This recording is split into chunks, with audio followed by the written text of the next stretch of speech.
الحمد لله والصلاة والسلام على رسول الله وعلى آله وصحبه ومن والاه.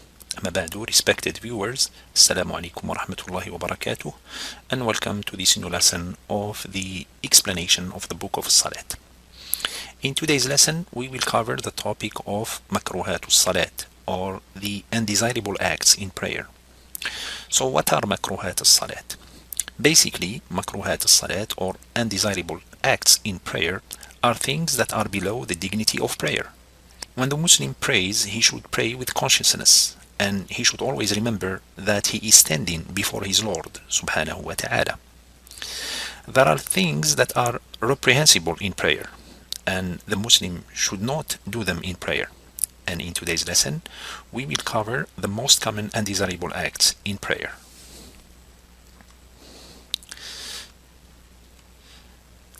The first undesirable act in prayer that we will cover in this lesson is yawning. Yawning in prayer is makruh, disliked. And whenever you feel like yawning in prayer, you should resist it as much as you can. In the hadith narrated by Imam Muslim, Rasulullah sallallahu alaihi wasallam said, "Yawning is from a shaitan. If any of you feels the urge to yawn, let him resist it as much as possible." The next makruh, undesirable act in salat, or disliked act in salat, in prayer, is to keep the eyes closed while in prayer. Keeping the eyes closed while in prayer is not the sunnah. The sunnah is to open the eyes and to look at the spot of the sujood, to look at the spot of the prostration at all time. The only time you close your eyes in prayer is when needed. The next undesirable act in prayer is to turn the eyes up while in prayer. Turning the eyes up while in prayer is makruh. It is disliked. You should never do it in prayer. Rasulullah sallallahu alaihi wasallam warned those who look up to the sky while in prayer, and he said whether they stop doing it or their sight may be taken away. Again, you should always look at the spot of your sujood, of your prostration, while in prayer, and do not turn your eyes away from it unless needed. The next undesirable thing in prayer is to fold the garments. This is one of the common mistakes in prayer, and we see this mistake on a daily basis. Many brothers, when they come to pray, they roll up their sleeves, and this is not correct. In the hadith narrated by Imam al-Bukhari and Muslim, Rasulullah sallallahu alaihi wasallam said, "I have been commanded to prostrate on 7 bones and not to roll up or tuck up my garments or my hair." The next undesirable act in salat we will cover in this lesson is the situation of al-ma'mum with the imam in prayer. Al-ma'mum is the person who prays behind an imam. An imam is the person who leads the prayer. So there are 4 situations of al-ma'mum with his imam in prayer. The first situation is called al-musabaqa, or anticipation. And basically al-musabaqa, or anticipation in prayer, is to do the essential parts of the prayer before the imam. For instance, you bow before the imam, or you prostrate before the imam, or even make taslim before the imam. And this is haram.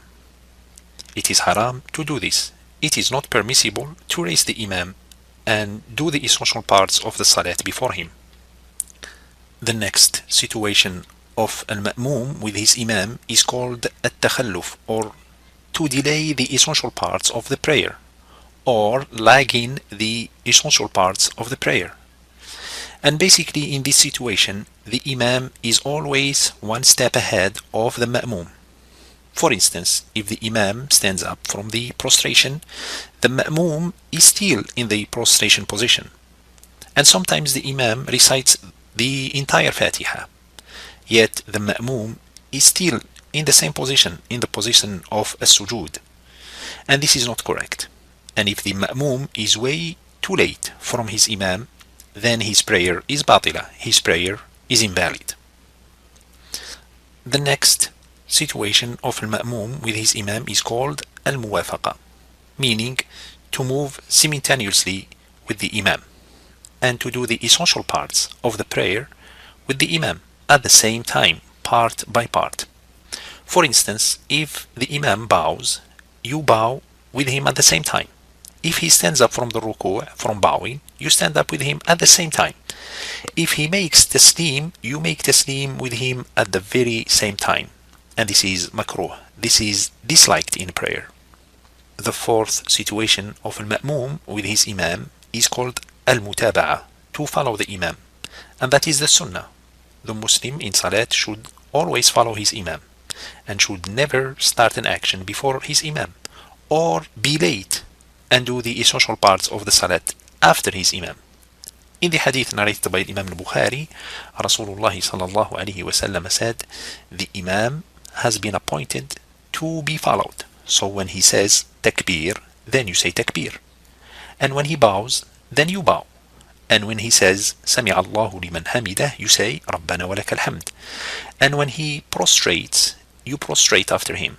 And if he prays sitting, then pray sitting, all of you.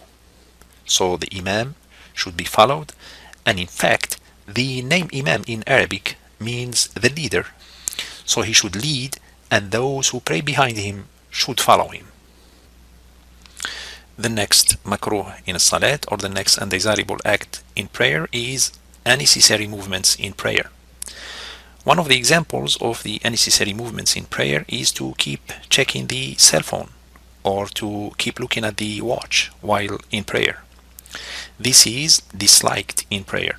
If the person keeps moving in prayer to the point that if someone sees him, thinks that he is not in prayer, then the prayer itself becomes invalid. Therefore, the Muslim should be very careful and pray with khushu' and consciousness. The next undesirable act in salat is to have the stomach and thighs tight while in prostration. When you make sujood, when you prostrate, you should have al-mujafat, meaning you should have both arms apart from the armpits and never tuck them in. This position of sujood we see in this picture is wrong. Some scholars say that the woman should prostrate with the stomach and thighs together, but this is not correct because the hadith that they based their opinion on are weak. In Islam, an-nisa'u shaqa'iqur rijal, women are twin halves of men, and therefore they are equal in all religious ruling except when there is evidence of specific ruling which applies to women only. The next picture shows us another wrong sujood, prostration. This is called iftirashu sabu', to spread arms like dogs in prayers, and this is not correct as well. The next picture shows us the correct way of making sujood, the correct way to prostrate. And as we can see, the prostration here is on 7 bones: the forehead and the nose, the 2 hands, the 2 knees, and the toes of both feet. All of these parts should remain on the floor while in the sujood. You should place your head between your hands, the fingers close together and pointing towards al-Qibla. The last makruh, or the last undesirable act in prayer that we are going to cover in this lesson, is to pray while the food is served or while having strong desire to go to the bathroom. Rasulullah sallallahu alaihi wasallam said, no prayer should be performed when the food is served, nor should it be performed when a person is in need of relieving himself. So when the person is hungry and the food is served, he should eat first, then go to pray after that. And if he has a strong desire to go to the bathroom, then he should go to the bathroom first, then perform his prayer later. Why? Because the Muslim should pray with full concentration and perform his prayer in the best way possible. And with this we come to the end of this lesson. I ask Allah Azza wa Jalla to make us among those who listen to the word and follow the best of it. وآخر دعوانا أن الحمد لله رب العالمين.